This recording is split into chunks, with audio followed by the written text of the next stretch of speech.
Do you make an effort to keep this non-political? And I'm curious about what you're hearing out there. Inevitably, it seems like politics seeps, as hard as we might try, into every conversation. Are you getting a sense of what really drove the election of Donald Trump and how people in some of these cities are feeling now? I don't think you can say uniformly that they went for, that they went red in the election, but I think you probably are sensing some of the feelings of alienation that might have driven his election. Oh, no question. It goes back to what I said at the very beginning, that there are a lot of people who are angry and frustrated, and I'd say they have some reason to be.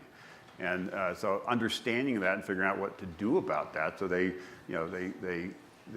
sense that the future will be better, and as opposed to being worried that the future is going to be worse than the past, and that is the reality for a lot of people. And while I was not a supporter of President Trump, I understand why people who for several decades have felt like they haven't been listened to, and things seem to be deteriorating in their community, not just in terms of jobs, but and Washington seems to be broken. There's they kind of say, well, I want to shake the snow globe.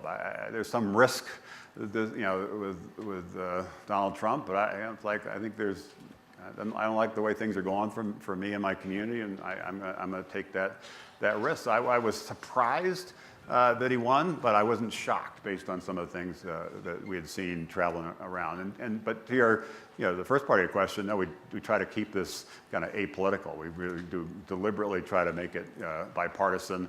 Every city we visit, we invite the mayors, the senators, the governors, irrespective of what the party is, and we're particularly pleased when we get people from obviously multiple parties. We're just trying to celebrate these entrepreneurs and help tell their stories. And I mentioned I worked with President Obama on some innovation things. Also, met with President Trump a few months ago, because one part of the tax reform that I think would be super helpful to the rise of the rest is the creation of what's called opportunity zones, where there now are some tax incentives to invest in these communities that need more investment. So putting the rules in place with the SEC and Treasury and so forth, I think you'll see in the next a year or two dozens and dozens of opportunity funds being created that are going to be fueled by that legislation. So we want to work with everybody to try to figure out how to kind of back more of these entrepreneurs and more of these places and bridge this divide. And obviously, what we're doing with